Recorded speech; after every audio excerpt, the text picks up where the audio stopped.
हमारे मध्यम वर्गीय परिवारों के सामने एक बहुत बड़ा बोझ बन चुका है कोचिंग क्लासेस की स्पर्धा।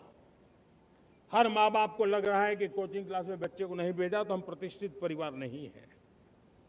इन गरीब और मिडिल क्लास परिवारों की हम चिंता करते हुए हजारों करोड़ रुपए का उनका खर्च है वो भी बचे, बेटे भी अपने आसपास रह सके, उनकी देखभाल हो सके, परिवार पर आर्थिक बोझ न आए। और इसलिए हमने युवाओं के लिए विभिन्न परीक्षाओं की फ्री ऑनलाइन कोचिंग हमने करने का निर्णय किया है। डिजिटल पब्लिक इंफ्रास्ट्रक्चर है, हमारे पास उत्तम टैलेंट है, टीचर्स हैं, उन संसाधनों को जोड़ करके हम देश के नौजवानों को फ्री कोचिंग देने का एक पूरा नेटवर्क हम खड़ा करने वाले हैं। मेरे प्यारे देशवासियों, मैं हमेशा कहता आया हूं, जो खेले वो खिले। जब मैं खेले वो खिले की बात कर रहा हूं तब मेरे प्यारे देशवासियों, आज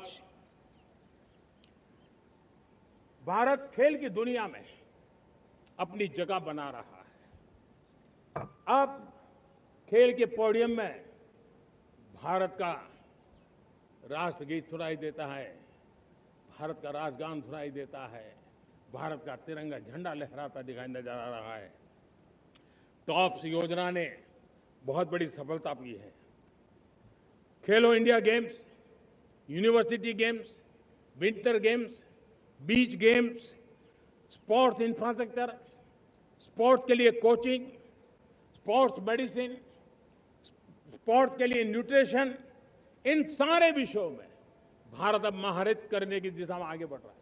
नौजवानों के लिए पूरा नया क्षेत्र, खिलाड़ी न बन सके तो उसकी सपोर्ट सिस्टम में भी बहुत बड़ा क्षेत्र खुल रहा है। स्पोर्ट्स की दुनिया में भारत का प्रदर्शन बेहतर होता रहा है और हम 2036 में ओलंपिक के मजबूत दावेदार बनकर के आगे बढ़ रहे हैं और 2030 में कॉमनवेल्थ गेम्स को भारत होस्ट करने वाला है। और मेरे साथियों, दुनिया में जो ओलंपिक की खेल होते हैं, करीब 40 प्रकार के गेम होते हैं और करीब 350 साढ़े 350 स्पर्धाएं होती हैं ओलंपिक में। और आपको जानकर के दुख होगा मेरे देशवासियों, मेरे नौजवानों, मैं आपको चुनौती देता हूं, मैं आह्वान करता हूं, मैं आपकी मदद चाहता हूं। 350 जितने स्पर्धाओं में भारत 2/3 खेलों में कहीं होता ही नहीं, हमारी मौजूदगी नहीं होती, हम क्वालिफाई नहीं होते हैं। हमने तय किया है कि 2036 में जो ओलंपिक होगा, हम चाहते हैं कि वो भारत में हो, लेकिन 2036 में जिन विधाओं में आज भारत खेलता नहीं है, जिन विधाओं में भारत क्वालिफाई नहीं करता है, जिन स्पर्धाओं में भारत ने छोड़ के रखा है, 3/4 हिस्सा हमारे इंतजार कर रहा है। भारत उस पर बल देगा और इसके लिए हम टैलेंट हंट का एक अभियान भी चलाना चाहते हैं। हमें अगर 2036 के लिए खिलाड़ी चाहिए तो आज जो 5 साल, 10 साल, 15 साल की उम्र के नौजवान हैं, बेटे हैं, उनके तरफ ध्यान देना होगा, उन बेटियों पर ध्यान देना होगा। और इसलिए 5 से 15 उम्र के बच्चों में खेल प्रतिभा ढूंढने के लिए गांव-गांव, शहर-शहर, स्कूल-स्कूल एक टैलेंट हंट का अभियान चलाया जाएगा। बच्चों की प्रतिभा को देखा जाएगा और फिर उनको स्पेशल ट्रेनिंग दे करके देश के लिए खेलने वाले अच्छे खिलाड़ी बनाए जाएंगे। मेरे प्यारे युवा, ध्यान रहने की जरूरत है।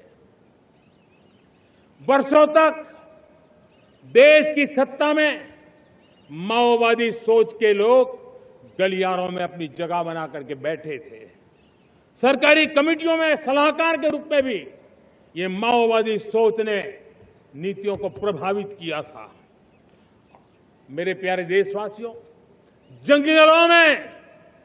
जंगलों में हमें हथियारी नक्सलों का खात्मा बुलाने में, उस संकट से देश को मुक्त कराने में सफलता मिली है।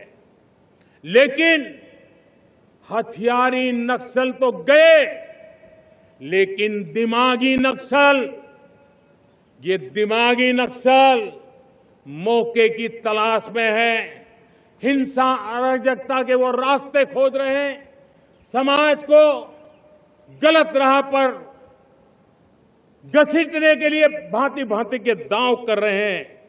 इन दिमागी नक्सलियों को पहचानना होगा, इन दिमागी नक्सलियों को आइसोलेट करना होगा और राष्ट्र को विकसित राष्ट्र बनाने की मुख्य धारा की ओर देश की युवा पीढ़ी को जोड़ना होगा। मेरे प्यारे देशवासियों,